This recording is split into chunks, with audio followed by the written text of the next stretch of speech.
for me, and I think most people would agree, the person who wins this award should be the best footballer in the Premier League based on ability, the best footballer to watch in terms of quality. And it's widely sort of anticipated that Jordan Henderson is going to win this award as well. And I have a couple of problems with that.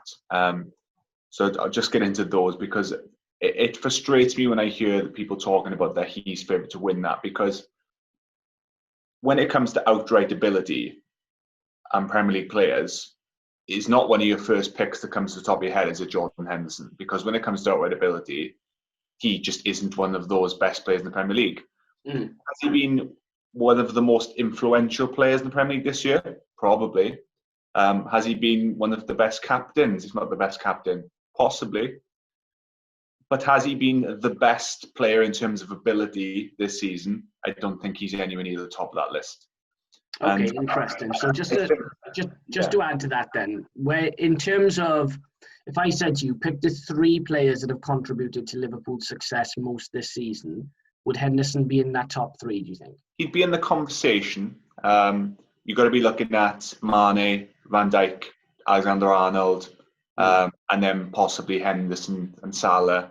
But the way I would look at that is, if in a fantasy world, if I just set up a new football club with an unlimited budget, right, and I'm going to raid Liverpool Football Club, Henderson isn't the first player I'm taking from there. He's not the second. He's probably not the third or fourth. He's probably 5th or 6th of the player. I'm taking Mane, I'm taking Alisson, I'm taking Trent, I'm taking Van Dijk, I'm taking Robertson, and then maybe I'll look at Henderson.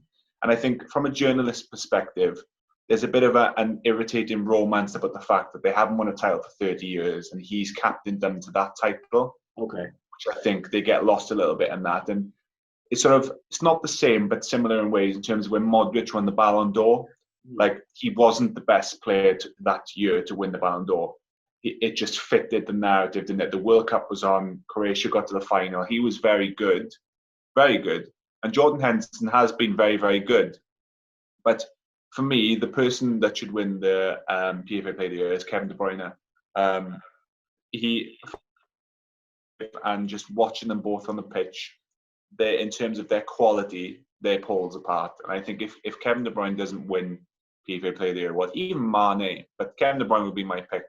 I hope that Henderson doesn't win it just out of the sort of romance of it all and about him being a great leader and having a good influence. Do you know what I mean? Because I just don't think that's right, personally.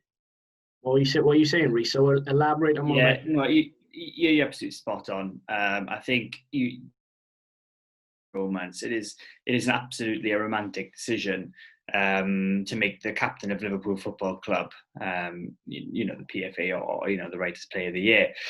It's not. It should be the player that's the best player in the league. I think we've seen in the past there's been some decisions on that award which have been wrong, essentially. I think Scott Parker won it when West Ham got relegated, when he wasn't the best player in the league. It was a romantic decision because everyone loved Scott Parker that year. Ryan Giggs won it despite playing, only a handful of games and I think getting 1 goal or something in a season when he was, about 52 years old or something. So I think these decisions have been wrong in the past and it'll probably be wrong this year. Like you said, if you're raiding Liverpool Football Club, Jordan Henderson isn't your man, at least not first. And to be honest, if you're building a Premier League team, if you're thinking about building a dream team from Premier League players, just using the best players, would Henderson get into that team? Absolutely not. I think you might put Kevin De Bruyne in. Under normal circumstances, I put Kante in, but not this season. You might struggle to even put Henderson in a midfield 3. I think Mane's been cruelly overlooked again. I think he was overlooked in the Ballon d'Or for being, so good last season. Jordan Henderson. I've never been a big fan of Jordan Henderson. I find a lot of his work quite negative. I think he's been better this season. He hasn't been awful. He's been quite good, and for sure he's been one of the better leaders in the Prem. But to say that he's been the best player in the league, is doing Kevin De Bruyne incredibly dirty. I think it's doing Alexander-Arnold dirty. You know, the amount of goal contributions, the amount of goals Liverpool have scored, and the little amount that Henderson's actually been involved in, really isn't conducive to him Player of the Year. And I really hope that he doesn't win the PFA Player of the Year. Yeah, what I will say, I mean, in defence of Henderson, his leadership skills, I mean, everybody at Liverpool acknowledges that he is an incredible leader. He is a leader of men, and he's carried them to a lot of success over the past few years. I'm in agreement with you, lads. I think, as well as Henderson has done, obviously he has one of those roles where he does a lot of dirty work. He's the leader on the pitch. He'll put a foot in. He'll get about the pitch. His passing range is okay. It's not amazing. He'll score the odd good goal, but he's not a natural goal scorer.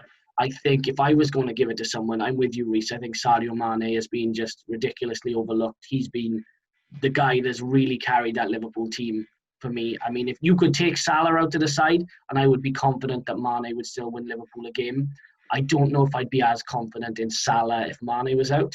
So for me, yeah, you have to give it to Mane. I put Mane ahead of De Bruyne. I think you have to give it to a Liverpool player given the fact that they've won the league.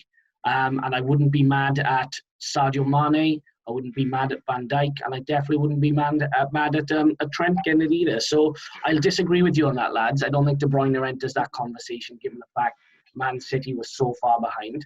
I think it has to go to a Liverpool player. The same way I think whoever wins the Champions League wins the Ballon d'Or.